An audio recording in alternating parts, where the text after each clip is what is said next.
Pagi hari ini untuk dapat beribadah, kita hargai ini sebagai kesempatan yang baik yang Tuhan berikan untuk kita membuat keputusan menjalaninya. Karena tiap kali Tuhan beri kesempatan, kita perlu berhadapan dengan keputusan untuk melakukan atau menunda atau mengabaikan, dan semua punya akibat. Nah, pagi hari ini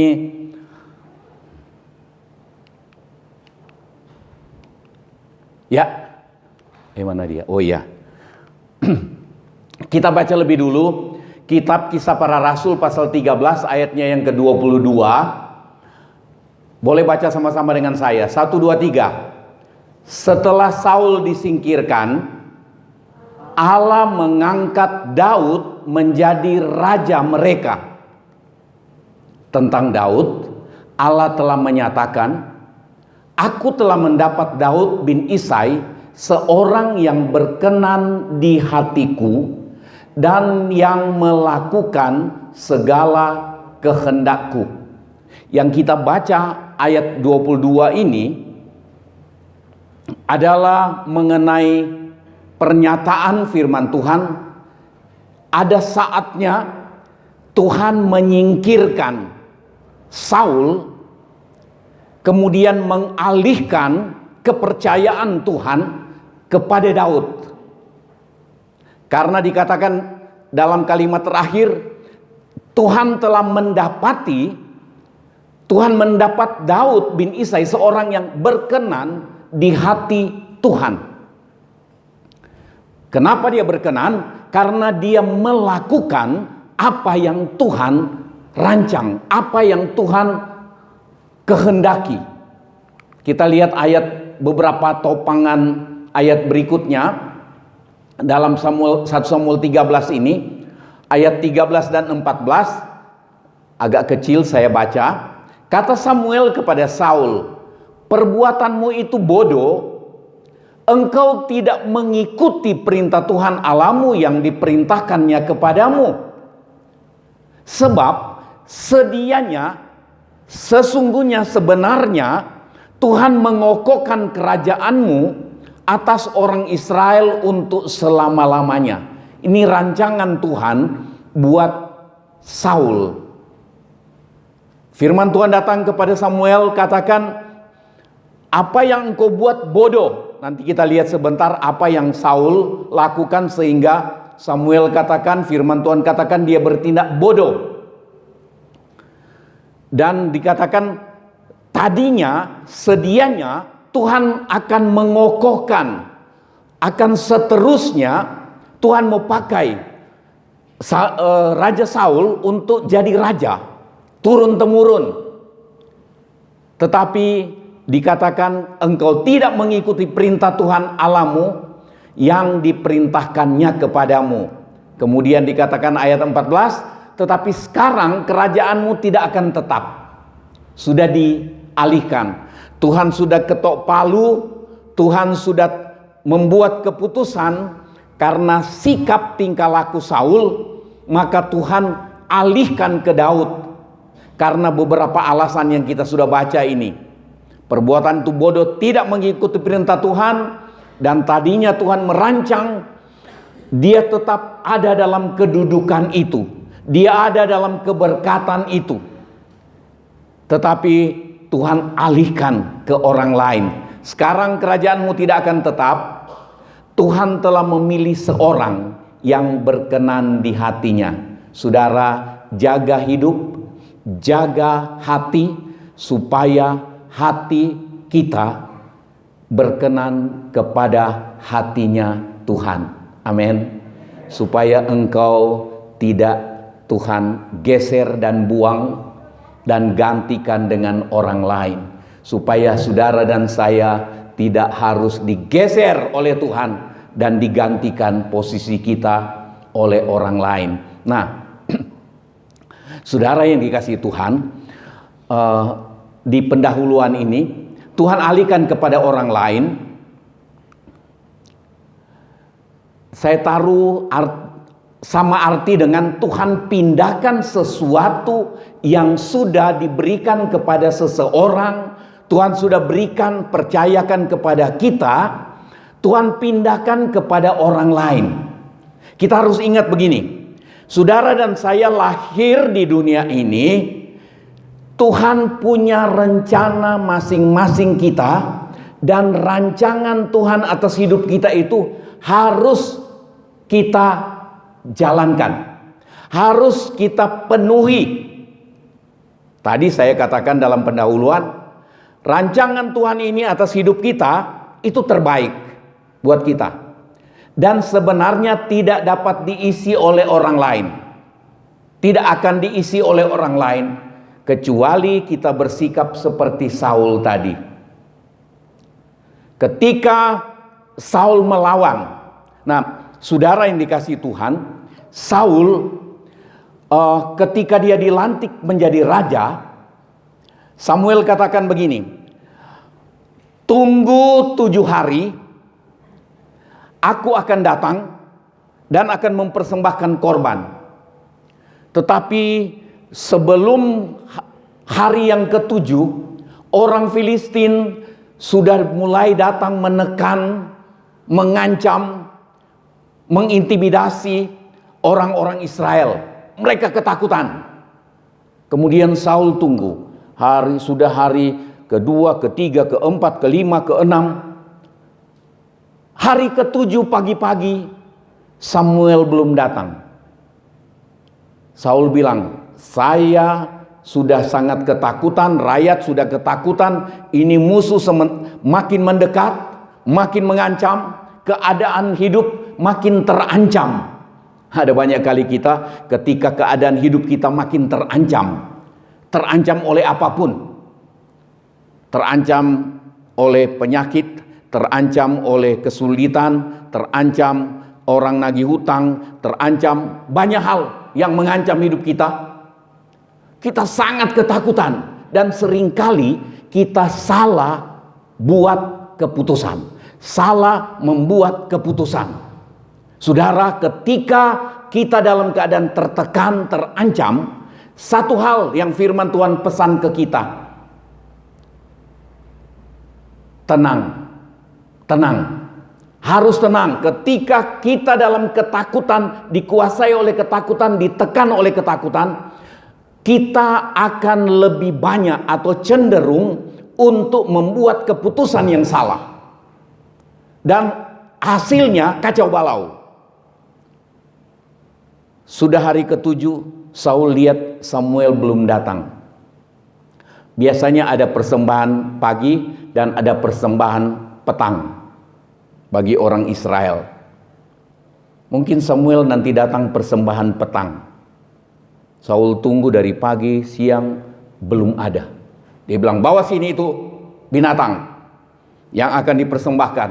Dia yang bertindak, padahal dia tidak ada hak sekecil apapun untuk boleh berdiri mengadakan persembahan itu. Dia yang menyembeli domba untuk dipersembahkan kepada Tuhan. Tidak ada hak dia. Dia berani langgar. Alasannya sudah kepepet, sudah terdesak, sudah sangat berbahaya, sudah tertekan. Saudara, hati-hati, jangan sampai kita salah membuat keputusan ketika keadaan kita tertekan, terancam. Itu yang dibuat oleh Saul, sehingga yang kita baca ini Tuhan alihkan kepercayaan Tuhan kepada Saul. Saya tadi katakan semua kita masing-masing ada rencana Tuhan buat kita masing-masing. Yang Tuhan mau kita harus capai itu. Tuhan mau kita harus capai.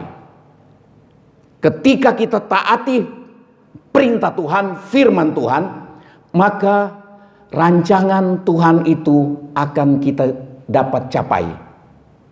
Tetapi ketika kita lawan firman Tuhan, langgar firman Tuhan, abaikan firman Tuhan, maka rancangan Tuhan yang terbaik itu tidak terlaksana. Bahkan kepercayaan Tuhan ke kita itu bisa Tuhan alihkan ke orang lain.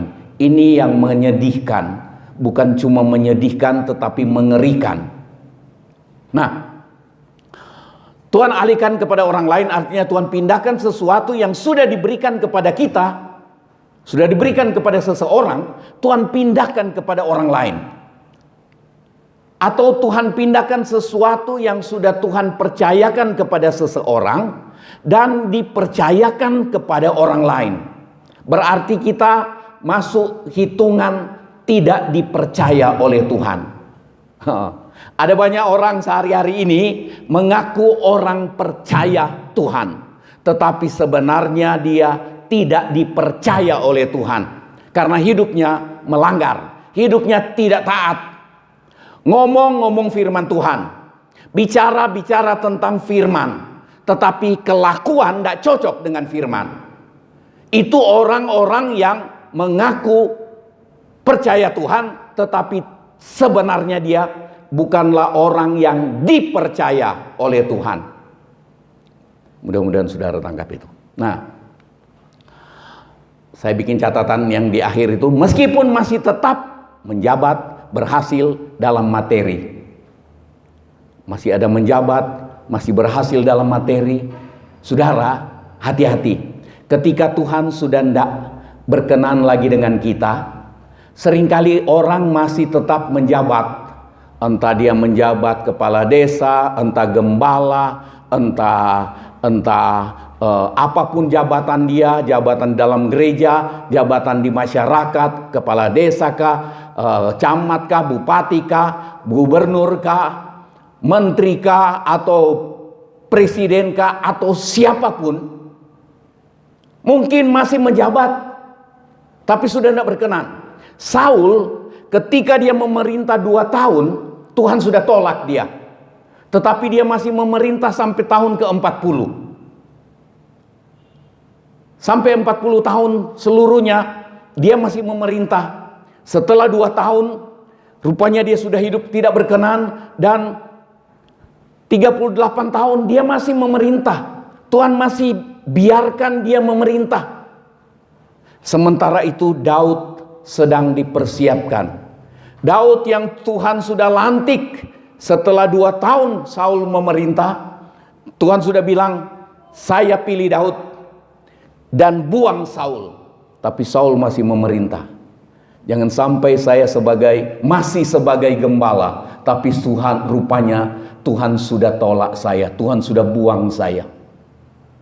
Jangan sampai saudara yang Tuhan percayakan jadi saluran berkatkah, jadi orang yang pintar untuk mengolah kata dan dapat menghibur orang lain melalui firman yang kita baca, kita tahu Tuhan pakai kita. Tetapi ketika kita mulai menyimpang, kita masih punya kemampuan ngomong yang bagus, akhirnya jadi orang munafik. Ada banyak orang yang Tuhan percayakan untuk jadi, 2 minggu lalu saya singgung, kadang-kadang Tuhan percayakan kita untuk memberi makan seseorang di satu waktu, tetapi kita berkali-kali abaikan itu. Tuhan pakai kita untuk jadi saluran berkat, memberi, kemudian kita abaikan. Minggu yang lalu saya katakan kita banyak berteori. Tuhan tidak gerakkan saya tidak tergerak, Tuhan tidak berbicara ke saya. Akhirnya kita abaikan apa yang Tuhan rencanakan atas hidup kita.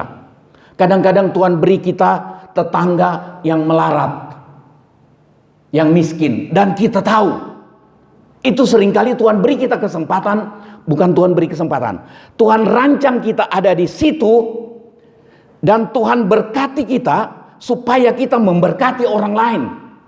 Tapi seringkali kita begitu keras hati, supaya tidak kebiasaan. Hati-hati dengan pendapat sendiri. Saul bertindak dengan pendapatnya sendiri. Itu sebabnya dia langgar perintah dan ketetapan Tuhan. Tidak ikuti perintah Tuhan. sama dengan dia ikuti pendapatnya sendiri. Tidak sabar. Saudara perlu sabar ketika menghadapi masalah. Amin. Sabar kalau menghadapi masalah. Dalam kesabaran dikatakan kita terus berharap kepada Tuhan. Sabar dalam pengharapan. Itu ayatnya. Sabar dalam pengharapan. Sementara berharap kepada Tuhan, sabar. Saudara, orang sabar sering yang lebih banyak terlihat tidak terlalu cepat dan banyak banyak omong. Orang yang tidak sabar terlalu banyak ngomong, terlalu cepat ngomong. Ngomong dulu baru mikir. Kadang-kadang ngomong banyak tidak pernah mikir. Itu orang tidak sabar. Hati-hati. Alami tekanan, dipermalukan, diremehkan, direndahkan. Sabar. Jangan langsung bereaksi. Apa dia bilang? Langsung kita angkat parang. Saudara, hati-hati. Seringkali ketidaksabaran membuat kita bertindak salah. Dan akhirnya tanpa kita sadari, kita keluar dari kehendak Tuhan. Dan Tuhan geser kita. Tadinya Tuhan mau pakai kita untuk jadi penasehat kepada orang, memberi penghiburan ke orang, atau Tuhan pakai kita menjadi saluran berkat untuk ada orang kekurangan bisa makan, untuk topang pelayanan, untuk apa? Tuh mungkin kita masih diberkati, usaha masih bagus, kita tetap sehat, tidak sakit, tapi Tuhan sudah tolak. Saul tidak sakit, terakhir bunuh diri. Saudara, tidak ikuti perintah Tuhan artinya dia ikuti pendapat sendiri dan tidak sabar. 1 Samuel 13 ayat 8, ia menunggu 7 hari lamanya sampai waktu yang ditentukan Samuel. Tetapi ketika Samuel tidak datang ke Gilgal, mulailah rakyat itu berserak-serak meninggalkan Saul. Ayat 9, sebab itu Saul berkata, bawalah kepadaku korban bakaran dan korban keselamatan itu. Lalu ia mempersembahkan korban bakaran. Tidak sabar. Baru selesai dia persembahkan korban bakaran atau apinya belum padam, itu mempersembahkan korban bakaran. Ayat 10, baru saja ia habis mempersembahkan korban bakaran, maka tampaklah Samuel datang. Saudara, kalau Tuhan berjanji, Tuhan datang pada waktu yang tepat. Walaupun Saul dan saudara dan saya sering bilang terlambat. Kalau Tuhan nolongnya terlambat. Kalau dukun langsung cepat. Kalau minta tolong Tuhan, cuaca tidak dijamin hujan, tidak dijamin panas. Itu sebabnya kita pakai pawang hujan. Kalau soal kemarin di motor yang di Lombok itu, saya tidak ada komen dulu karena banyak pandangan orang, tapi saya tidak bicara itu. Tapi saudara, kalau saudara bikin acara di rumah, jangan panggil pawang hujan. Berdoa sudah terbukti Tuhan tolong kok. Tuhan tolong. Mungkin saya boleh isi sedikit kesaksian. Waktu kami membangun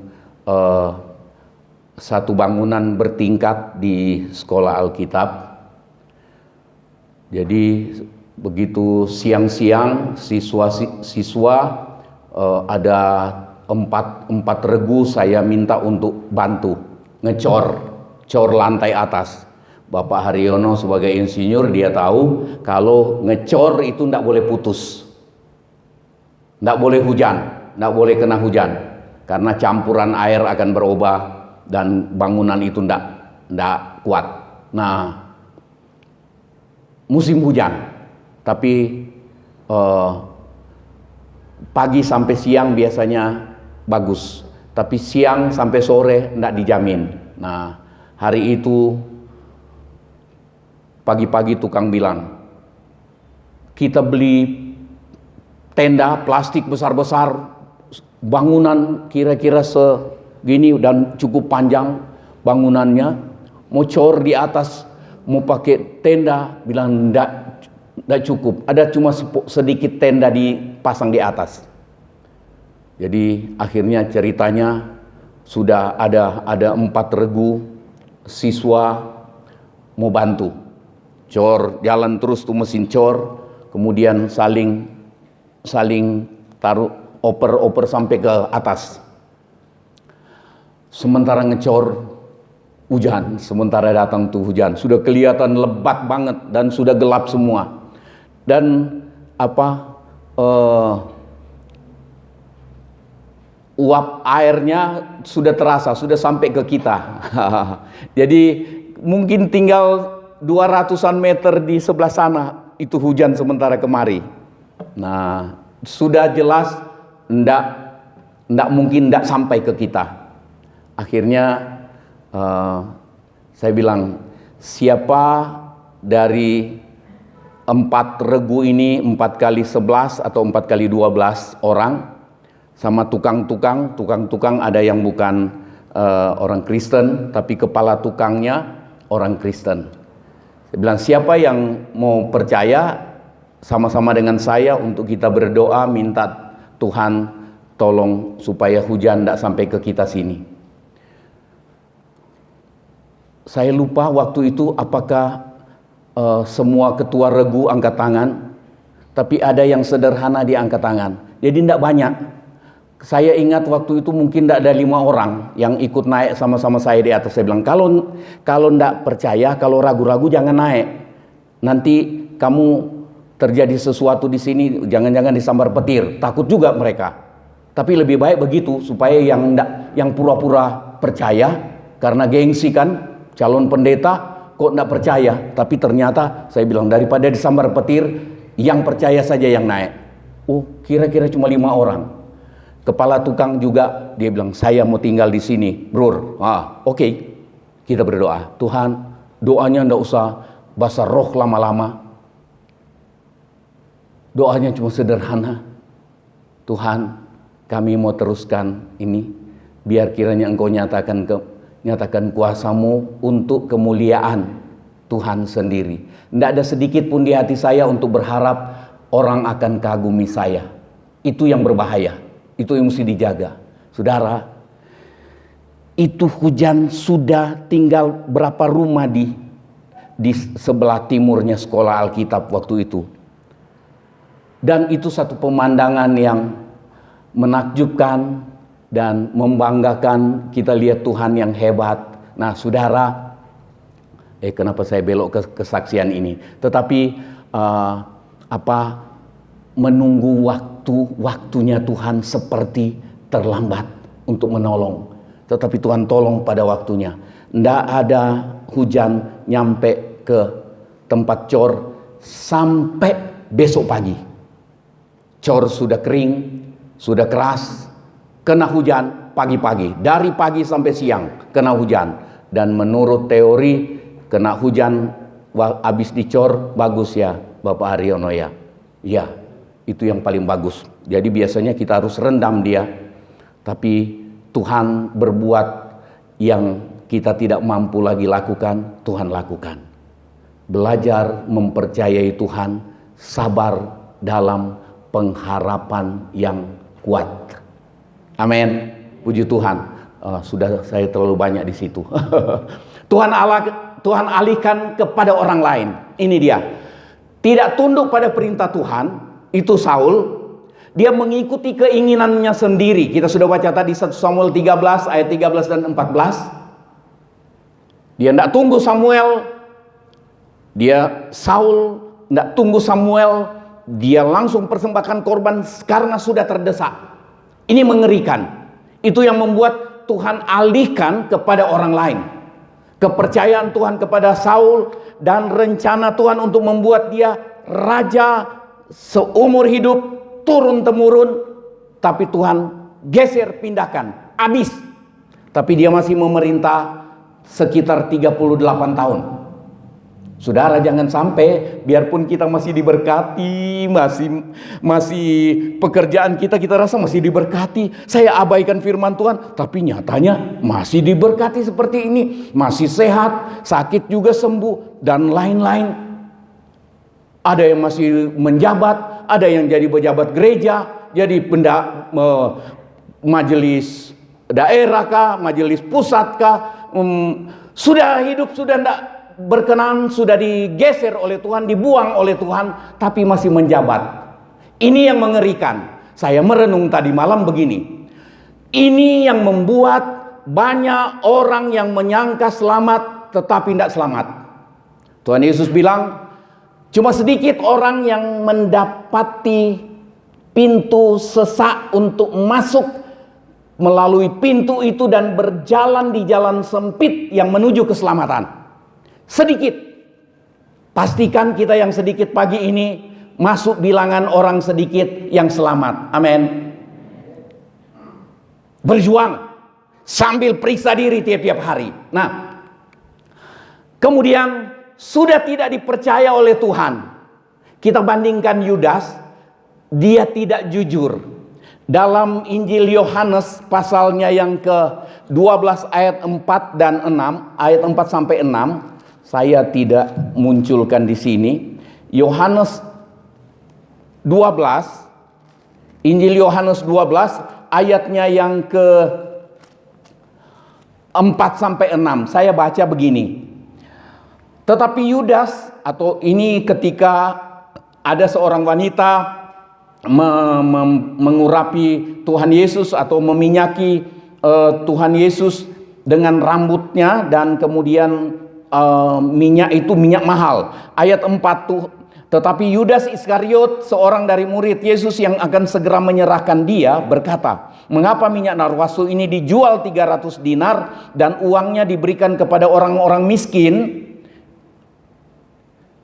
Hal itu dikatakannya bukan karena ia memperhatikan nasib orang-orang miskin, melainkan karena ia adalah seorang pencuri. Ia sering mengambil uang yang disimpan dalam kas yang dipegangnya. Sudah tidak dipercaya. Tuhan tahu ini ada maling di kelompok murid-murid, tapi dia masih bertugas 3,5 tahun bersama dengan Tuhan Yesus, berakhir dengan bunuh diri. Bendahara gereja, bendahara organisasi gereja, tidak jujur, tapi masih terus sampai menjelang Tuhan Yesus disalibkan, baru dia terbuka semua kedoknya. Bukan Tuhan tidak tahu dia nyuri-nyuri apa yang dipercayakan ke dia. Mungkin saja ada banyak bendahara organisasi gereja yang hidup tidak jujur tapi masih dipakai, ditempatkan jadi bendahara di organisasi. Terus sudah tidak jujur, sudah dibuang oleh Tuhan, tapi masih dipakai oleh manusia. Wah, ini mengerikan. Ini mengerikan. Yang pakai dia dan yang tidak jujur ini sama saja di hadapan Tuhan. Sudah tahu, sudah tidak jujur, bikin pelanggaran, masih dipakai terus. Itu contoh, tapi tidak ada di Indonesia. Tapi di mana-mana ada. Sudah tidak dipercaya, sudah tidak jujur. Hati-hati saudara. Kalau Tuhan percayakan kita jadi sebagai bendaharanya Tuhan, ada nyanyian tua katakan, jadilah tangannya Yesus terulur buat menolong. Woi, merinding. Tuhan mau kita jadi tangannya yang terulur. Tuhan mau kita jadi mulutnya yang dapat berkata-kata 1, 2, 3 kata, 1, 2, 3 kalimat untuk menghibur orang, menguatkan orang. Tapi ketika kita mulai menyimpang, ketika kita tidak setia, tidak jujur, tidak taat, Tuhan geser kita. Tuhan geser, tidak pakai. Tapi masih pintar ngomong. Masih diberkati secara materi. Usaha jalan terus, uang masuk terus. Tidak ada masalah dengan keuangan. Tapi Tuhan sudah tidak percaya kita. Tuhan munculkan orang lain. Dan rancangan Tuhan tidak pernah tidak terlaksana. Walaupun Tuhan harus geser kita dan Tuhan ganti orang lain. Jangan mau digantikan oleh orang lain. Jangan mau Tuhan sampai gak pakai orang lain menggantikan rancangannya terhadap hidup kita. Ini mengerikan. Saul sudah hidup tidak berkenan sampai dia mati. Dan mati pun mati dalam keadaan mengenaskan. Saudara, pastikan kita sampai mati, kita mati dalam perkenan Tuhan. Itu yang penting dalam hidup ini. Tidak ada apa yang kita bawa. Mau dipakaikan jas pun jangan. Saya sayang kalau saudara pakaikan jas. Kalau boleh pakai, ya katanya kalau pendeta mati mesti dipakai jas. Kalau boleh ya bagi-bagi. Bapak Agus mau jasnya atau Jeffrey. Kalau tidak pas buat Bapak Licuan. Sudah tidak dipercaya oleh Tuhan. Ini ada satu lagi. Salah menggunakan berkat yang Tuhan percayakan pada kita. Bandingkan dengan orang kaya yang ada di dalam Lukas 16 ayat 19 dan 20. Saya baca saja sebentar. Ini cerita orang kaya dan Lazarus. Sudah sering kali kita bahas. Ayatnya yang ke-19 dan 20. Saya baca begini. Ada seorang kaya yang selalu berpakaian jubah ungu dan kain halus, dan setiap hari ia bersukaria dalam kemewahan. Dan ada seorang pengemis bernama Lazarus, badannya penuh dengan borok, berbaring dekat pintu rumah orang kaya itu, dan ingin menghilangkan laparnya dengan apa yang jatuh dari meja orang kaya itu. Malahan anjing-anjing datang menjilat boroknya. Saudara, gini, orang kaya ini Tuhan rancang untuk dia diberkati. Ketika dia bekerja, Tuhan berkati dia. Dan Tuhan rancang dia untuk menghidupi, untuk memelihara Lazarus. Tuhan munculkan Lazarus di orang kaya ini. Orang kaya sementara berpesta pora, Lazarus ada dekat di pintu gerbang rumahnya. Dan bukan dia tidak lihat. Lazarus yang orang kaya ini lihat sedang mengharapkan sesuap nasi, sesuap roti. Dia abaikan.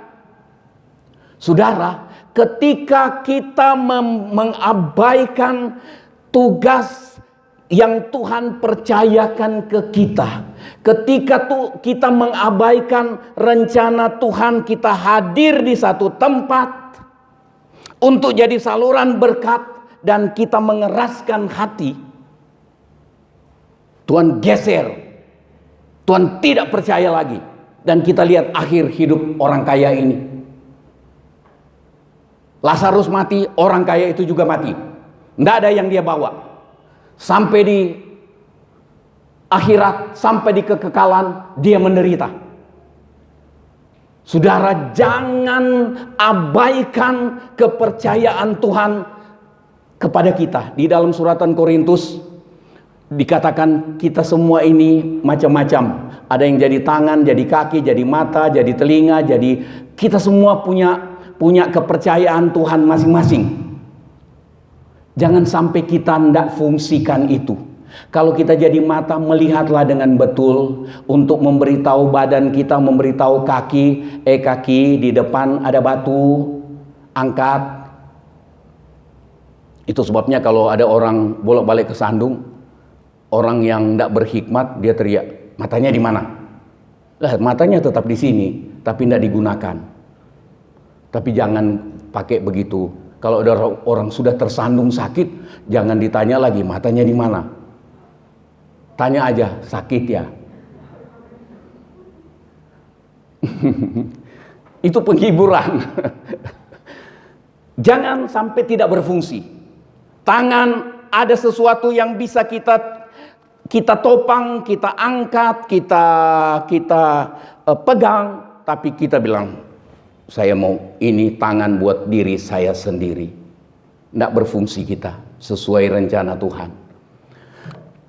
Salah menggunakan berkat yang Tuhan percayakan kepada orang kaya ini. Jangan sampai kita jadi orang yang salah menggunakan berkat. Ingat baik-baik, berkat itu, materi itu berguna ketika kita melakukan yang Tuhan rencanakan dalam hidup kita. Tetapi materi itu akan membawa kita keluar dari keselamatan ketika kita mulai tidak taat kepada perintah Tuhan. Mengerikan ini. Kita ingat baik-baik, harta kita tidak bawa pulang ketika kita mati. Dan kita tiba-tiba mati, kita tidak tahu kapan. Lakukan hari ini apa yang Tuhan percayakan kita lakukan. Kesimpulannya, ketika kita tidak melakukan hal yang Tuhan kehendaki untuk menjadi berkat bagi orang lain, maka Tuhan berhenti untuk memakai kita. Tuhan tolak kita, tapi kita mungkin masih berhasil secara materi.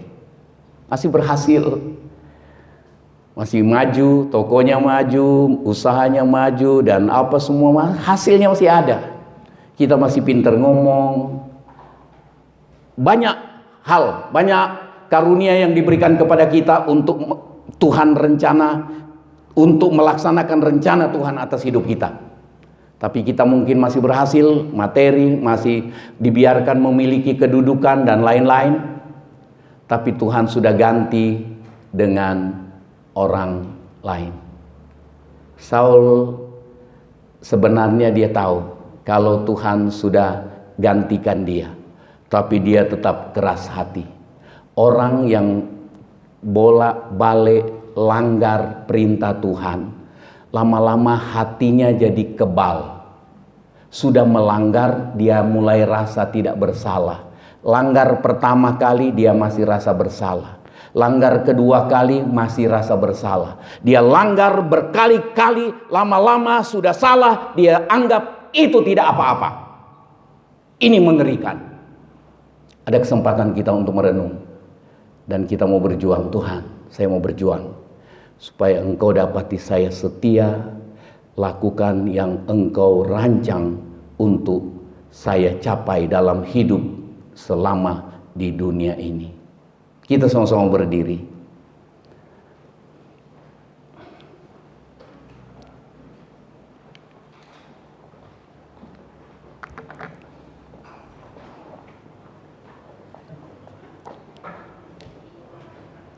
Ku berjuang.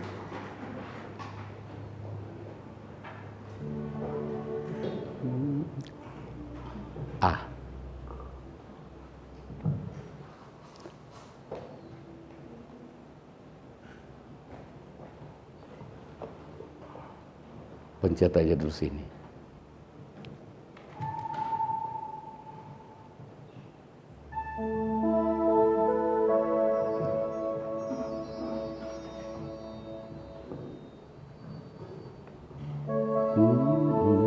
Ku berjuang sampai akhirnya, kau dapati aku tetap setia. C saja. Selidiki aku, selidiki aku, lihat hatiku, apakah ku sungguh mengasihimu Yesus, Kau yang Maha Tahu dan menilai hidupku, tak ada yang tersembunyi bagimu. Selidiki aku Tuhan, selidiki aku, lihat hatiku, apakah ku sungguh mengasihi-Mu Yesus. Tuhan Yesus katakan, yang mengasihi aku, dia melakukan perintahku dan menilai hidupku. Tidak ada yang dapat kita sembunyikan di hadapan Tuhan. Lebih baik bongkar dan berurusan sekarang. Kita lihat kebaikan Tuhan, tidak dapat kita balas. Amin. Kebaikan Tuhan tidak pernah habis dalam hidup kita. Haleluya. Ku berjuang sampai akhirnya, Kau dapati aku tetap setia, telah kulihat. Amin. Kebaikan-Mu yang tak pernah habis di hidupku. Ku berjuang sampai akhirnya, Kau dapati aku tetap setia. Telah kulihat kebaikan-Mu yang tak pernah habis di hidupku. Ku berjuang sampai akhirnya, Kau dapati aku tetap setia. Tundukkan kepala sebentar. Tundukkan kepala sebentar. Mari kita berjuang supaya Tuhan dapati kita. Tuhan nilai kita setia. Setia, taat kepada perintah dan rencananya. Perintah dan ketetapan Tuhan untuk kita mencapai rencana Tuhan buat hidup kita. Rencana Tuhan buat hidup kita berguna bagi banyak orang lain. Dan Tuhan ingin tolong orang lain melalui kita. Entah apa caranya, pertolongan berupa apapun, Tuhan ingin pakai kita. Di mana kita ada, di tiap kesempatan, Tuhan ingin pakai kita. Kita mau supaya setia. Jangan sampai orang lain masih pakai kita, tetapi Tuhan sudah tidak pakai. Angkat tangan dengan iman. Ku berjuang sampai akhirnya supaya engkau dapati aku setia. Haleluya. Angkat tangan dengan iman. Juang sampai akhirnya, Kau dapati aku tetap setia. Ku berjuang. Ibu Nelvin datang ke depan. Akhirnya Kau dapati aku tetap setia. Ku berjuang